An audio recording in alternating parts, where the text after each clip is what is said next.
Students, आज हम unit number 7 properties of matter उसका नेक्स्ट लेक्चर देखेंगे जो कि है ब्रेकिंग सिस्टम इन व्हीकल्स, और साथ में हम आज टेस्ट डिस्कशन भी करेंगे।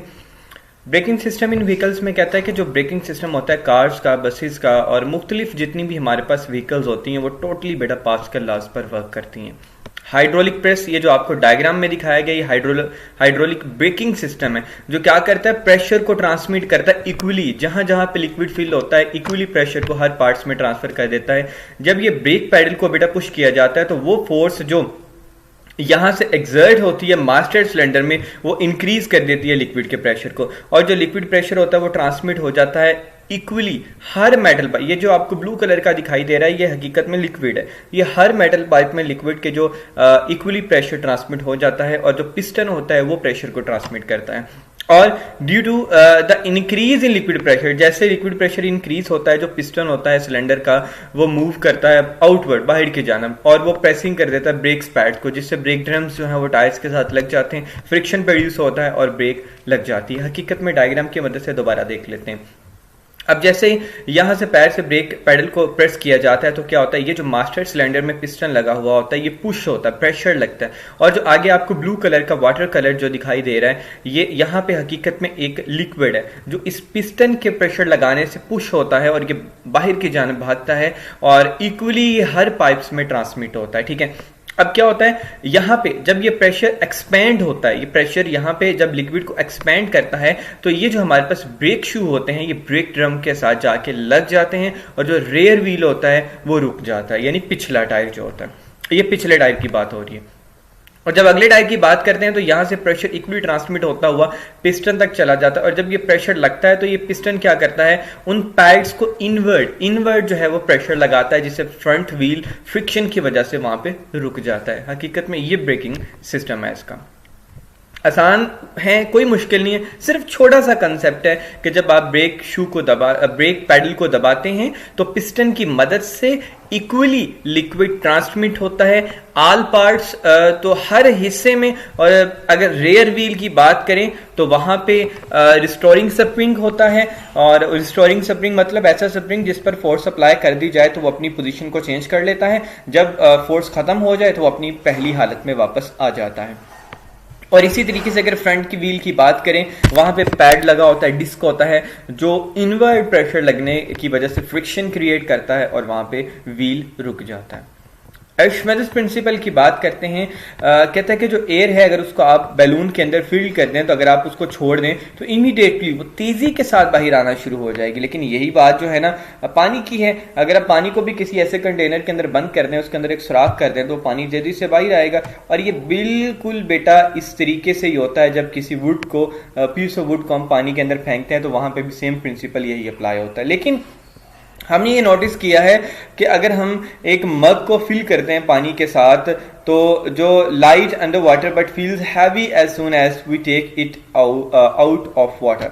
क्या होता है कि अगर एक खाली जग है ना, अगर हम उसको बेटा क्या करते हैं पकड़ लेते हैं तो वो हल्का फील होगा, लेकिन जैसे हमने उसके अंदर पानी डाल दिया तो हमें थोड़ा भारी फील हो जाएगा। अगर हम 2000 years ago 2000 साल पहले की बात करते हैं तो जो ग्रीक साइंटिस्ट था आर्किमिडीज, उसने क्या नोटिस किया था कि वहां पे उसको कोई अपवर्ड फोर्स फील करना पड़ती है जो किसी भी ऑब्जेक्ट को लिक्विड के अंदर लेके जाता है।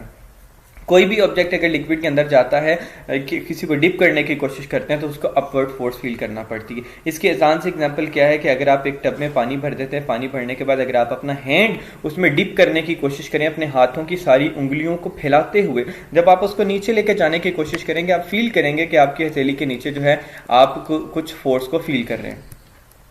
As a result, an apparent loss of weight is observed in the object.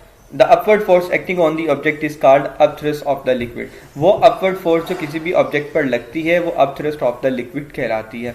अब आर्किमिडीज प्रिंसिपल हमें क्या कहता है कि जब ऑब्जेक्ट मुकम्मल तौर पर पानी के अंदर इमर्स्ड हो जाता है, डूब जाता है, तो उस पर एक अपथ्रस्ट फोर्स एक्ट करती है, और वो अपथ्रस्ट फोर्स जो उस पर एक्ट करती है वो उसके वेट के इक्वल हो जाती है जो उसको डिस्प्लेस करवा रहा होता है। ये आर्किमिडीज प्रिंसिपल का कानून हमें कहते हैं।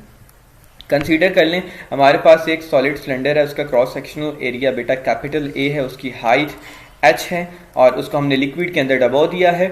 हमने लेट कर लेना है कि उसकी जो पहली हाइट, आई मीन कि जो उसका अपर पॉइंट है जहाँ पानी के ऊपर वाला सिरा है वो H1 है, जो डाउनवर्ड चला जाएगा वो हमारे पास कह लें कि आप H2 उसको पॉइंट भी दे सकते हैं, कोई भी इसको नाम दे सकते हैं, ज़रूरी नहीं है कि आपने इनको ही फॉलो करना है। हमने हकीकत में हमने टॉप टू बॉटम की हाइट को आइडेंटिफाई करना होता है, ठीक है। अब जो हमारे पास देखो ज्यादा H2 माइनस H1 यानी कि चेंज इन हाइट, वो किसके इक्वल हो जाएगा? H के इक्वल हो जाएगा। अगर P1 एंड P2 प्रेशर है at depth H1 and H2, then rho is its density according to equation. अगर आप P1 की बात करते हैं तो बेटा H1 उसकी डेप्थ है, अगर P2 यानी हाइट वाइज डेप्थ, अगर P2 प्रेशर 2 की बात करते हैं तो H2 उसकी डेप्थ है, लेकिन डेंसिटी दोनों में सेम है। तो P1 density gravity height H1, P2 density gravity height H2 आ जाएगा, ठीक है। कहता है let the force is exerted at the cylinder top by the liquid due to pressure P1 and the force F2 is exerted at the bottom cylinder the liquid due to P2। यहाँ पे कहता है कि late कर लें कि जो force exert हुई है सिलेंडर पर टॉप ऑफ लिक्विड से वो P1 है, और जो फोर्स एक्सर्ट हुई है बॉटम से वो हमारे पास F2 है। इसी तरीके से जो प्रेशर बॉटम से एक्सर्ट हुआ है वो हमारे पास P2 है। अगर हम एरिया के हिसाब से बात करते हैं तो F1 P1A, तो आपको पता है जी एरिया का हमने लास्ट टाइम फॉर्मूला आइडेंटिफाई किया था, वो हमारे पास कैसे डेंसिटी ग्रेविटी हाइट प्रेशर का किसी जो की जगह पे हमने वैल्यूज पुट कर दी, और F2 P2 की जगह पे भी हमने वही पुट कर दी, gravity density H2 and area, यानी हकीकत में हमने प्रेशर की वैल्यूज वहां पे पुट कर दी, उसको मजीद प्रिसाइज कर दिया। अब यहाँ पे बेटा F1 और F2, जो ये F1 और F2 है ये हकीकत में ऑपोजिट फेसेस है सिलेंडर की, F1 टॉप है F2 बॉटम है, ठीक है। इसी तरीके से हम इनमें चेंज इन लाएंगे ना, ये चेंज इन फोर्सेस होगा तो F2 माइनस F1 हो जाएगा। तो F2 बेटा हमारे पास वैल्यूज हैं जी डेंसिटी ग्रेविटी H2A और F1 की है जी डेंसिटी ग्रेविटी H1A। जब हम इन दोनों को माइनस करेंगे, इन दोनों में से कंपैरिजन करेंगे, इन दोनों का डिफरेंस क्रिएट करेंगे तो देखेंगे इन दोनों में कॉमन चीज कौन सी आ रही है। वो डेंसिटी ग्रेविटी एरिया हमने उसको साइड पे निकाल लिया, H2 माइनस H1 बेटा H के इक्वल होता है, तो इसका फॉर्मूला क्या बन गया जी डेंसिटी ग्रेविटी V। अब V क्या है? V हकीकत में वॉल्यूम है जो एरिया मल्टीप्लाई बाय हाइट से आइडेंटिफाई हो रहा है, तो density gravity volume. Hence AH is the volume of the cylinder and is equal to the volume of the liquid displaced by the cylinder, और ये उस वॉल्यूम के इक्वल हो जाएगा जो सिलेंडर में डिस्प्लेस हम कर रहे हैं किसी भी ऑब्जेक्ट को, और वो कौन सी उस पे ऊपर फोर्स लगा रहे हैं। यहाँ पे ये जो डेंसिटी ग्रेविटी V है हकीकत में वेट है लिक्विड का जो डिस्प्लेस्ड हो रहा है, और ये इक्वेशन हमें बताती है कि जो अपथ्रस्ट है किसी भी बॉडी पे लगती है वो इक्वल हो जाती है उसके वेट के, और जो अर्शमिदस प्रिंसिपल को आइडेंटिफाई कर रहा होता है। एग्जाम्पल 7.3 बेटे क्या है? एक वुडन क्यूब है, क्यूब समझते हैं ना, साइड 10 सेंटीमीटर ईच, 3 कोनों वाला ना क्यूब, उसकी हर साइड 10 सेंटीमीटर की है, और जो कंप्लीटली डिप यानी कि डूब चुका है पानी के अंदर। कैलकुलेट करना है हमने उसकी अपथ्रस्ट को जो वाटर उस पर लगा रहा है, तो लेंथ बेटा 10 सेंटीमीटर ईच, सेंटीमीटर को मीटर में कन्वर्ट किया तो 0.1 मीटर, और उसका क्यूब लिया तो 1 मल्टीप्लाई 10 की पावर -3 मीटर क्यूब आ गया। आपको पता है डेंसिटी ऑफ वाटर जो मोस्ट इंपॉर्टेंट MCQs भी है, देखें ये गिवन नहीं है लेकिन ये इस्तेमाल होनी है, ये आपको खुद से याद करनी पड़ेगी। वह जी 1000 kilogram per metre cube. Upthrust का फॉर्मूला रिसेंटली पढ़ा, डेंसिटी ग्रेविटी वॉल्यूम, डेंसिटी का फॉर्म वैल्यूज लगा दी 1000, ग्रेविटी बेटा हमें पता 10 होती है, वॉल्यूम 1 मल्टीप्लाई 10 की पावर -3। इन सब को जब हमने मल्टीप्लाई किया तो आंसर आ गया हमारा अपथ्रस्ट का बेटा 10 न्यूटन। तो क्या पता चला, जो अपथ्रस्ट पानी लगाता है वुडन क्यूब पर वो 10 न्यूटन की अपथ्रस्ट लगा रहा है उसके ऊपर। डेंसिटी ऑफ एन ऑब्जेक्ट क्या होता है बेटा? अर्शमिदस प्रिंसिपल बहुत हेल्पफुल है। किस तरीके से हेल्पफुल है? हम किसी भी ऑब्जेक्ट की डेंसिटी को आसानी से फाइंड आउट कर सकते हैं, और जो रेशियो होती है किसी भी बॉडी के वेट की वो इक्वल हो जाती है लिक्विड के वॉल्यूम के, बिल्कुल सेम है। डेंसिटीज में भी वही कंसेप्ट है। तो डेंसिटी ऑफ ऑब्जेक्ट बेटा capital D, density of the liquid in density का sign, weight of the object W1। अगर हम वेट चेंज इन वेट की बात करते हैं तो W1 माइनस W2, यानी कि पानी में डिप करने से पहले उसका वेट क्या था और पानी में डिप करने के बाद उसका वेट क्या हो गया, वो W2 हो जाएगा।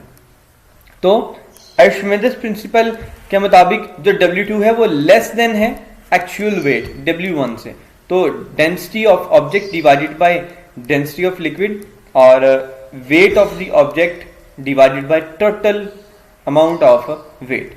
तो ये डेंसिटी यहाँ पे डिवाइड और इधर आके मल्टीप्लाई हो जाएगी और आपको पता है W किसके इक्वल होता है, W1 माइनस W2 के, लेकिन हमने चेंज इन लाना है तो W2 माइनस W1 करेंगे और multiply by density. According to paper point of view ये बेटा इंपॉर्टेंट है, आ भी सकता है।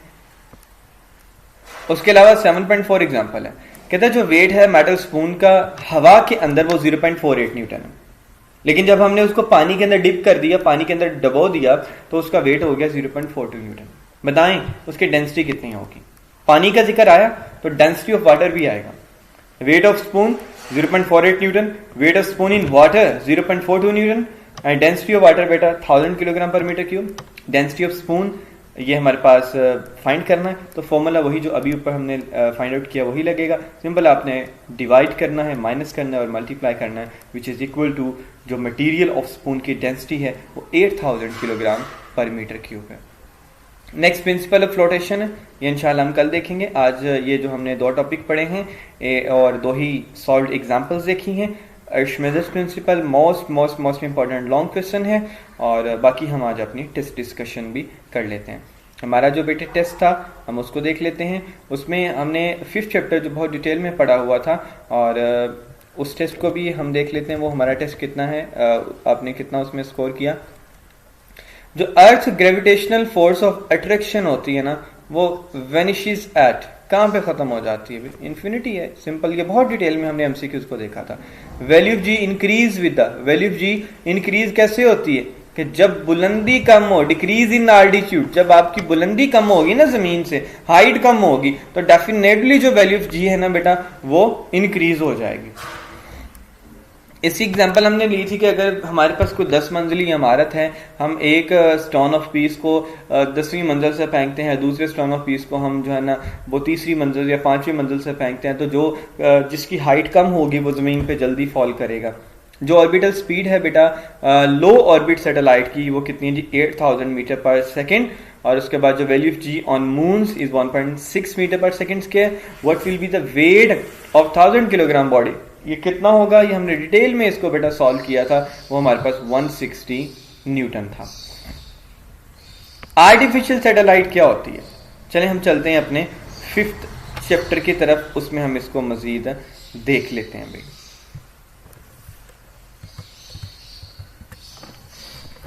आर्टिफिशियल सैटेलाइट में हमने पढ़ा था कि साइंटिस्ट ने ना कुछ ऑब्जेक्ट स्पेस में फेंके हुए हैं जो रिवॉल्व कर रहे हैं ज़मीन के इर्द गिर्द और जो हमारी कम्युनिकेशन करवा रहे हैं, और ऐसी डिवाइसेस को हम आर्टिफिशियल सैटेलाइट्स कहते हैं। देखो ना, some of the objects revolve around the earth, these are called artificial satellite. और वो कौन से ऑब्जेक्ट हैं जो साइंटिस्ट ने सेंड किए हुए हैं स्पेस के अंदर, ठीक है। दूसरा हमारा शॉर्ट क्वेश्चन जीपीएस है। जीपीएस मतलब ग्लोबल पोजिशनिंग सिस्टम। ये सैटेलाइट नेविगेशन सिस्टम होता है, ये हमें बताता है किसी भी ऑब्जेक्ट की पोजीशन के बारे में, जमीन में, समंदर में, कि ये ऑब्जेक्ट कहाँ पे पड़ा हुआ है। ये हमें एग्जैक्ट पोजीशन के बारे में बताएगा, चाहे वो हवा में ऑब्जेक्ट हो, चाहे वो समंदर में हो, चाहे वो जमीन में हो, ये जीपीएस हमें उसके बारे में एग्जैक्ट पोजीशन बता देगा। और ये जो जीपीएस होता है ना, तकरीबन 24 अर्थ सैटेलाइट इसके पास होती हैं, और ये सैटेलाइट जमीन के इर्द गिर्द एक दिन में 2 दफा जो है ना रिवॉल्व करती हैं, और इनकी स्पीड बेटा 3.87 किलोमीटर पर सेकेंड होती है। उसके बाद अगला क्वेश्चन देख लेते हैं। हमारे पास अगला क्वेश्चन क्या था, field force, law of gravitation and gravitational field strength. तो भाई हमारे पास यहाँ पर ग्रेविटेशनल फील्ड स्ट्रेंथ की डेफिनेशन, उसमें हमने क्या पढ़ा था बेटे, ग्रेविटेशनल फील्ड स्ट्रेंथ में कहता है जो ग्रेविटेशनल फील्ड होती है वो वीकर हो जाती है हम जिस तरीके से जमीन से दूर दूर जाते हैं, और जो ग्रेविटेशनल फील्ड अर्थ की होती है वो पर यूनिट मास के हिसाब से फोर्स लगाती है, that is called gravitational field strength. और फील्ड फोर्स भी आई थिंक मैं देखता हूँ एक मिनट, लॉ ऑफ ग्रेविटेशन और ग्रेविटेशन, लॉ ऑफ ग्रेविटेशन, ठीक है। लॉ ऑफ ग्रेविटेशन बेटा हमने क्या पढ़ा था कि every body in the universe, her body universe के अंदर अट्रैक्ट करती है किसी दूसरी बॉडी को फोर्स के साथ, और जिस फोर्स के साथ वो अट्रैक्ट करती है वो फोर्स हमेशा डायरेक्टली प्रोपोर्शनल होती है बेटा उनके मैसेस के। अगर 2 ऑब्जेक्ट है ना, ये मैस 1 ये मैस 2, अगर कोई फोर्स इनको अपनी तरफ खींच रही है तो वो फोर्स इनके मासेस के डायरेक्टली प्रोपोर्शनल हो जाएगी। और ये दोनों ऑब्जेक्ट जब एक दूसरे से करीब आएंगे, कुछ डिस्टेंस कवर करके आएंगे, और वो फोर्स इनवर्सली प्रोपोर्शनल हो जाएगी बेटा उनके डिस्टेंस के स्केयर के साथ, क्योंकि डिस्टेंस इसने भी कवर किया होगा, डिस्टेंस इसने भी कवर किया होगा। तो आसान से अल्फाज में हम ये कहेंगे कि हर बॉडी यूनिवर्स के अंदर अट्रैक्ट करती है किसी दूसरी बॉडी को अपनी तरफ कुछ फोर्स के साथ, और जिस फोर्स के साथ वो दूसरी बॉडी को अपनी तरफ अट्रैक्ट करती है वो फोर्स डायरेक्टली प्रोपोर्शनल होती है उनके मैसेस के, और इनवर्सली प्रोपोर्शनल होती है उनके डिस्टेंस के स्केयर के साथ। में बेटा डेफिनेशन और ये फॉर्मूला आपने लाजमी करना। फील्ड फोर्स की डेफिनेशन साथ में देख लेते हैं जो हमारी रह गई थी बेटे, यहां कहीं थी।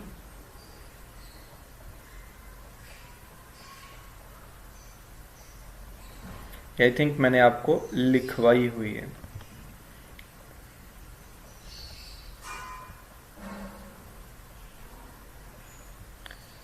चलें, लेट मी वेरीफाई, मैं इसको देख लेता हूं बेटा। ये फील्ड फोर्स इसने ही घूमना था, है इसी टॉपिक में।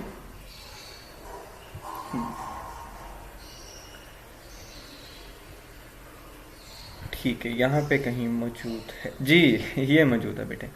ठीक है, अब यहाँ पे कहता है अगर हम किसी भी बॉडी की वेलोसिटी की बात करते हैं, अगर हम बेटा किसी भी बॉडी की वेलोसिटी की बात करें, अगर वो बॉडी जमीन से अपवर्ड जा रहा है, ऊपर की जानब जा रहा है ना, तो वेलोसिटी बेटा उसकी डिक्रीज हो रही है।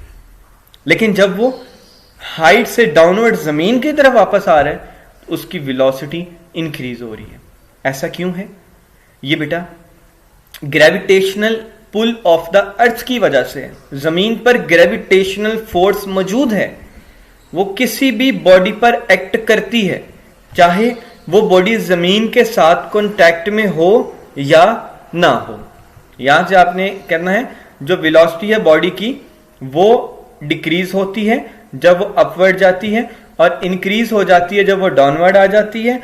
क्यों होता है ऐसा? क्योंकि जो जमीन है वो ग्रेविटेशनल फोर्स उस पर लगा रहा होता है, और जमीन ग्रेविटेशनल फोर्स लाजमी लगाएगा ऑब्जेक्ट पे, उन ऑब्जेक्ट पे भी लगा देगा जो जमीन के साथ कांटेक्ट में हैं या नहीं है। और ऐसी फोर्सेस को बेटा हम फील्ड फोर्सेस कहते हैं।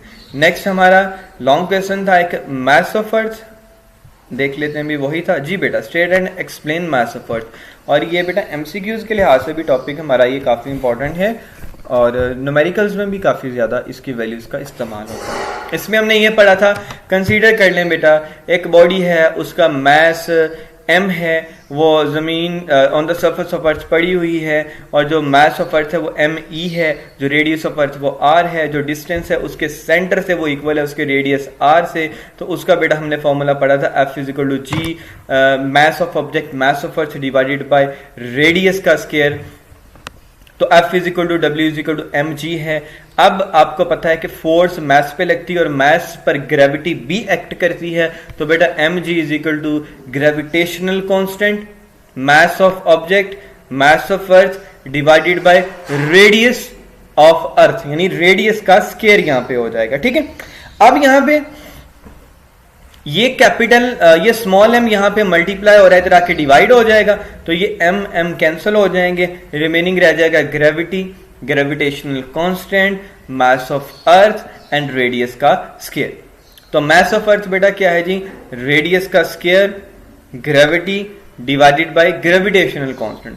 अगर हमने मास ऑफ अर्थ फाइंड करना है तो ये रेडियस का स्क्वायर जी के साथ जाके मल्टीप्लाई हो जाएगा और ये ग्रेविटेशनल कांस्टेंट आके डिवाइड हो जाएगा। तो mass of earth is equal to radius का square, gravity and gravitational constant.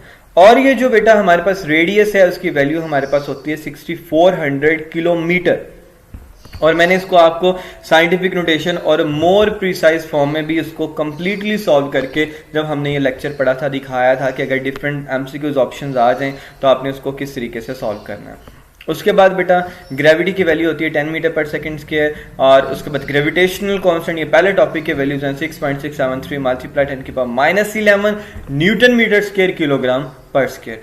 अच्छा, अब यहाँ पे इनके जो ये जो यूनिट्स हैं ये भी बेटा कैंसलेशन होते हैं। मीटर का स्क्वायर यहाँ से बन जाएगा, मीटर का स्क्वायर ये कट गया, और रिमेनिंग हमारे पास बेटा क्या रह गया, किलोग्राम किस तरीके से रह गया, क्योंकि ये जो हमारे पास न्यूटन मीटर पर सेकंड स्क्वायर है उसको जब हम सॉल्व करेंगे तो मास ऑफ अर्थ, मास का यूनिट किलोग्राम होता है, और ये भी हमने बहुत डिटेल में इन यूनिट्स के बारे में पढ़ा था।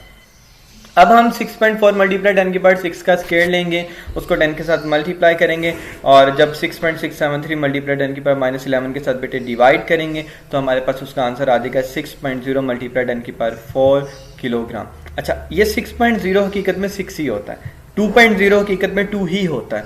अब एमसीक्यू से मोमेंट बेटे इस तरीके से भी बन जाते हैं कि वो ए ऑप्शन बना दें 6.0 मल्टीप्लाई 10 की पावर 24 किलोग्राम, बी ऑप्शन बना दें यहाँ पे 10 के ऊपर 24 आना है, ठीक है, और बी ऑप्शन यहाँ पे 24 आना है 10 की पावर में, और बी ऑप्शन बना दें 6 मल्टीप्लाई 10 की पावर 24 किलोग्राम, और सी ऑप्शन बना दें both A and B, D बना दें नन ऑफ दीज, तो बेटा इसका एग्जैक्ट आंसर हो जाएगा सी वाला, बोथ ए एंड बी, क्योंकि दोनों बिल्कुल सेम है। 6.0 मल्टीप्लाई 10 की पावर 24 और 6 मल्टीप्लाई 10 की पावर 24। होप सो ये सारी चीज़ें आपको क्लियर हो गई होंगी। एक दफ़ा मैं देख लेता हूँ कोई टेस्ट में क्वेश्चन तो नहीं रह गया। नहीं बेटा, सारे क्वेश्चंस और एमसीक्यूज क्लियर हो चुके हैं, और जो आज का लेक्चर और उसके बाद टेस्ट डिस्कशन, होप सो ये सारी चीज़ें बेटे आपको अच्छे से क्लियर हो गई होंगी। अल्लाह हाफिज़।